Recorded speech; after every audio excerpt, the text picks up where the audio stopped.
예, 오늘 저에게 주신 하나님의 말씀입니다. 사도행전 19장 22절입니다. 자기를 돕는 사람 중에서 디모데와 에라스도 두 사람을 마게도냐로 보내고 자기는 아시아에 얼마간 더 있으니라. 서론입니다. 하나님의 일이 무엇일까요? 그죠? 하나님이 그리스도 예수를 보내시고 지금도 우리 가운데 성령으로 역사하신 이유가 무엇일까요? 그게 에덴의 회복입니다.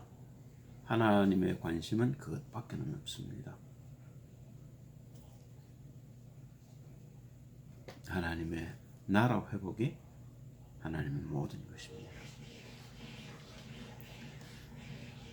그 방법이 메사야 그리스도 예수 그 말이죠. 요한복음 1장 41절 보시면 그가 먼저 자기의 형제 시몬을 찾아 말하되 안드레가 요한에게서 예수가 메시아라는 소리를 듣고요. 우리가 메시아를 만났다고 메시아는 번역하면 그리스도라. 이때 이 메시아라는 말은 이 당시 사람들이 쓰던 말이 아람어인데요. 그리고 그리스도라는 말은 그걸 이제 신약을 번역한 게 그리거지요. 그리고로 메사야가 그리스도란 말입니다. 그러니까 메사야, 아람어로 메사야라는 것이나 히브리어로 그리스도라는 말이 같은 말이란 말입니다. 예, 그리스도를 만났다 그 말이죠. 그럼 그 그리스도 예수의 방법, 그리스도 예수를 보내신 목적이 무엇일까요? 그게 두 가지입니다. 십자가와 부활입니다. 왜 십자가 죽음이 우리에게 필요하냐면 우리가 이 몸으로는 하나님을 만날 수 없기 때문에 그런 겁니다. 그래서 우린 죽어야 하고 부활해야 하는 겁니다.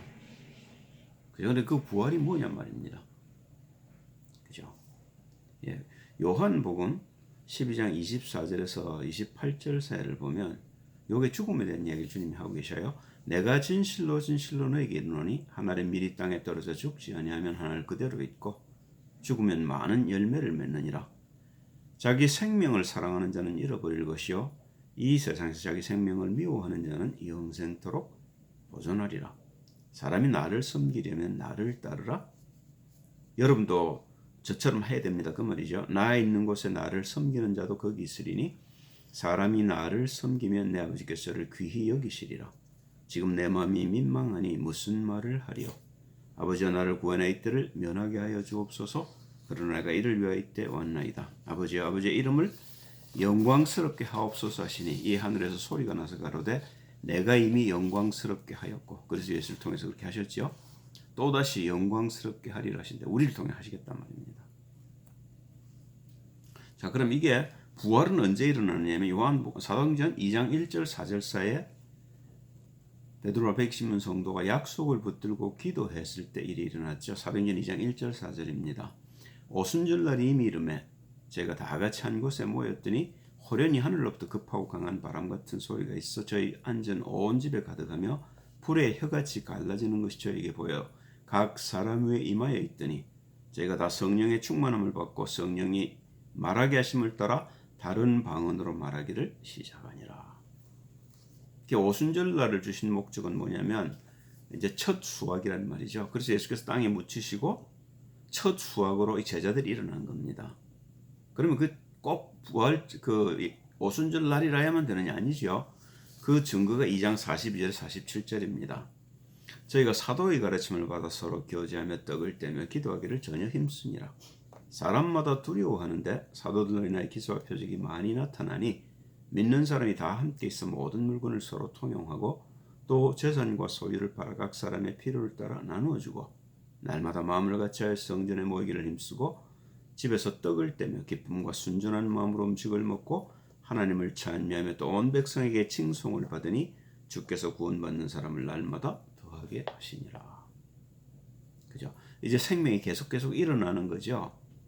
그죠? 그게 부활입니다. 죽었던 우리가 그리스도와 함께 십자가에 묻히고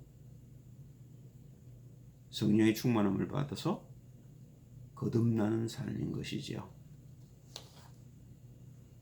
이 일이 바울에게 일어납니다. 이게 사도행전 2장 1절에서 18절이지요. 좀 깁니다. 그죠? 그런데 우리가 이제 대충 내용은 아는 거 아닙니까? 제가 10절부터 읽겠습니다.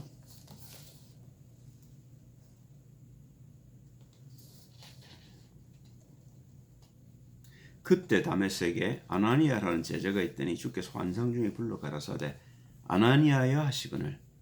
이 아나니아는 베드로와 함께 마가의 다락방에서 성령의 충만함을 입었던 사람이라고 저는 생각합니다.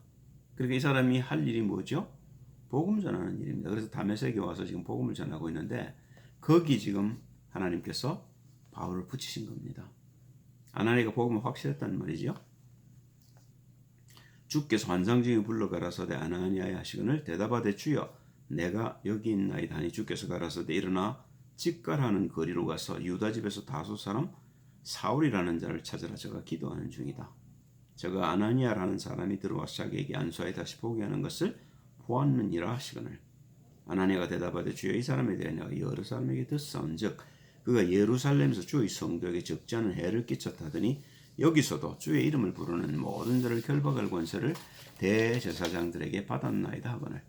주께서 가라사대 가라. 이 사람은 내 이름을 이방인과 임금들과 이스라엘 자손들 앞에 전하기 위해 택한 나의 그릇이라. 그가 내 이름을 위하여 해를 얼마나 받아야 할 것을 내가 그에게 보이리라 하시니 아나니아가 떠나 그 집에 들어가서 그에게 안수하여 가로되 형제 사울아 주곧 내가 오는 길에서 나타나시던 예수께서 나를 보내어 너로 다시 보게 하시고 성령으로 충만하게 하신다니 즉시 사울의 눈에서 비늘 같은 것이 벗어져 다시 보게 되는지라 일어나 세례를 받고. 이게 바울에게는 마가의 다락방인 셈인 것이죠. 사도행전 9장 30절을 보면 형제들이 알고 가이사랴로 데리고 내려가서 다소로 보내니라. 다메섹에서 받자마자 회당에 들어가서 예수가 그리스도라고 증거하는데 핍박을 받습니다. 죽이려고 덤비죠. 그러니까 예루살렘으로 피난을 했는데 예루살렘에서도 바울이 가만히 있지는 못하고 얼마나 뜨거웠겠습니까? 그 그리스도가 누군지를 알고 난 뒤로 그 막 전달을 하는데 증거를 하는데 거기서도 핍박이 일어나고 죽이려고 덤빕니다. 그러니까 제자들이 바울을 고향으로 보내죠. 이후로 얼마 동안 바울이 다소에 머물렀는지 거기서 뭘 했는지는 우리가 그렇게 잘 알 수 없습니다. 그러니까 거기서 바울이 성경을 가지고 그리스도에 대해서 깊이 눈을 열었다는 걸 우리가 알 수 있습니다.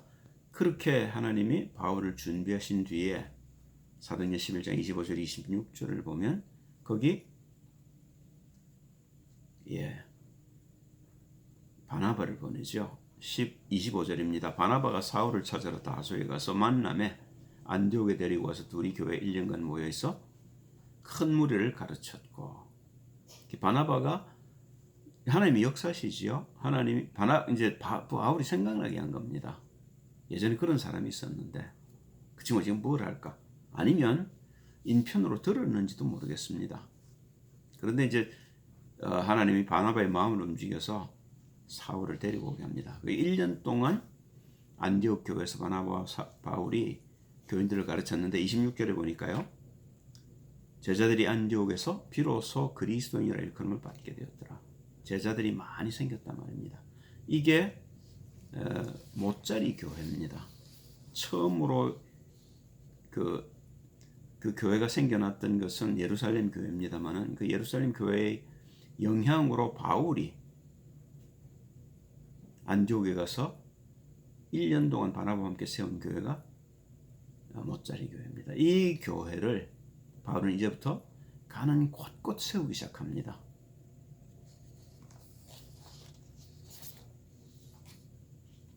그게 사도행전 13장 1절에서 14장 26절 그게 1차 전도 여행이죠. 그리고 2차 전도 여행이 사도행전 15장 40절에서 18장 22절이고요. 3차 전도 여행이 사도행전 18장 23절에서 21장 15절까지입니다. 이 3차 여행을 통해서 왜 바울이 갔던 곳을 또 가고 합니까? 그죠? 그 이유가 오늘 내용과 같습니다. 사도행전 19장 22절에 두 사람 디모데와 에라스도를 마게도냐로 보내는 목적과 같단 말입니다.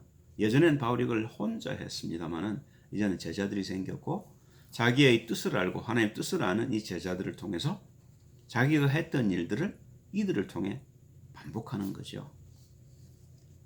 다시 말하면 제자가 없이 우리가 복음을 한다는 건 꿈입니다. 그건 안 되게 되어 있는 겁니다. 그러니까 우리의 모든 관심이 복음화에 관심 있는 모든 사람의 관심은 제자에 있어야 되는 겁니다. 어떻게 제자를 세웁니까? 그래서 우리가 말씀을 보는 거죠. 말씀을 통해서 하나님께서 어떻게 사람들을 움직여서 제자를 세우셨는지를, 그래서 우리가 말씀을 들고 묵상하는 것이고, 그런 일들이 내게 일어나기를 성령 충만을 구하는 거죠.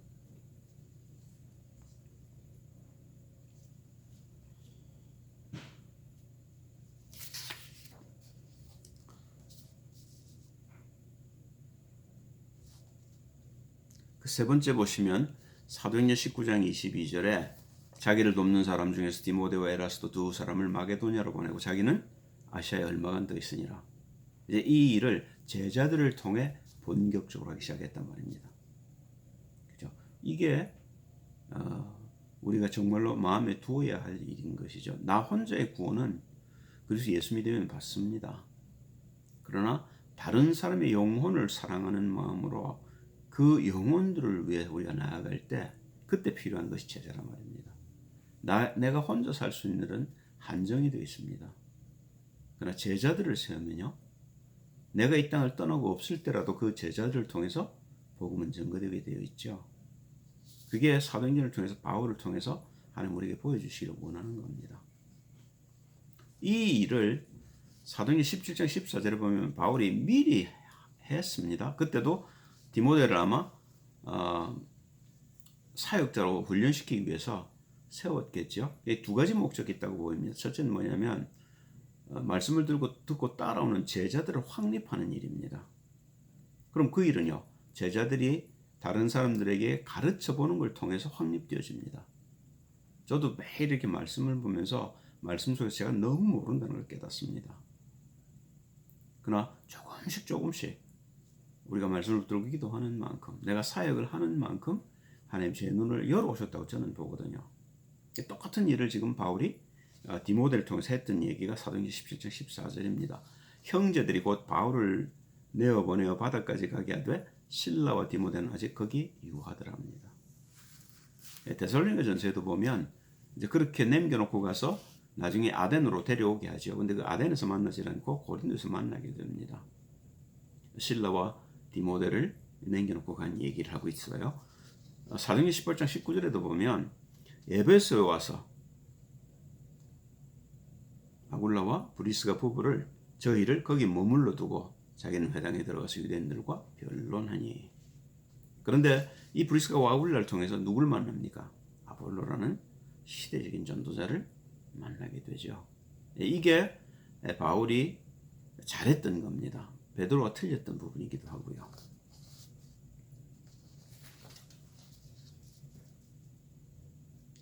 보내는 이제 그 목적을 데살로니가 전서 3장 2절 6절을 보면 이렇게 표현해 놨습니다.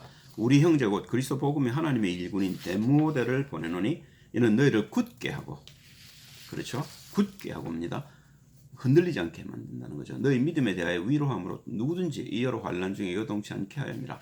우리로 이것을 당하게 세우신 줄을 너희가 친히 알리라.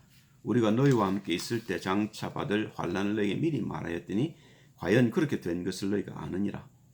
그렇죠. 극장에 야손이 잡혀가서 두들겨 맞고 하는 일이 있었죠. 미리 얘기했단 말입니다. 우리가 복음을 전하면 이런 환난을 받는다. 바울이 뻔한 것이 돌에도 맞아 보았고 유대인들에게 얼마나 환난을 많이 받았습니까? 그 얘기를 했는데 실제로 야손이 잡혀가고 두들겨 맞고 하는 일들이 일어난 거죠. 이는 혹 시험하는 자가 너희를 시험하여 우리 수고를 헛되게 할까 함이더라. 이제 그런 환난을 당해서 어이구 나는 못하겠네 이렇게 하고 물러서 버리면 복음 전하는 게 헛되게 되지 않냐. 그래서 여러분들이 정말로 그런 환난 가운데서도 꿋꿋하게 서서 이 복음의 뿌리를 내리고 복음 전가하는 일에 힘을 다해 수고하고 있는지 디모데를 보낸다 그 말입니다. 그런데 참 감사하게도 데살로니가 교회 교인들이 흔들리지 않았던 것 같아요. 그러니까 디모데가 돌아와서 그런 얘기를 합니다. 이게 이제 디모데 보고죠. 바울에게 하는 보고입니다. 또 너희가 항상 우리를 잘 생각하여 우리가 너희를 간절히 보고자 함과 같이 너희도 우리를 간절히 보고자 한다 하니.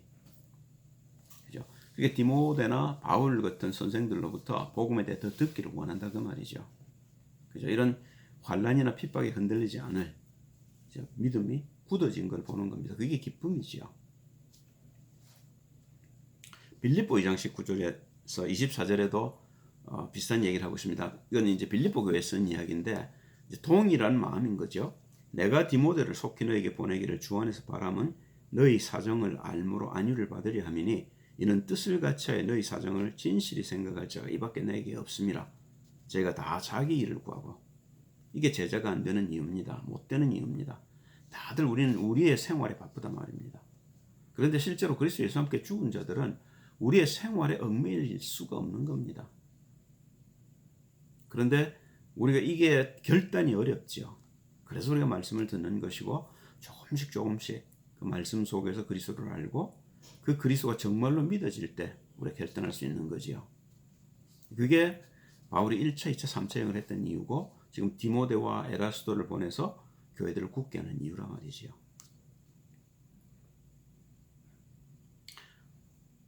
저희가 다 자기 일을 구하고 그리스도 예수의 일을 구하지 아니하되 그 예수님 말은 뭐지요?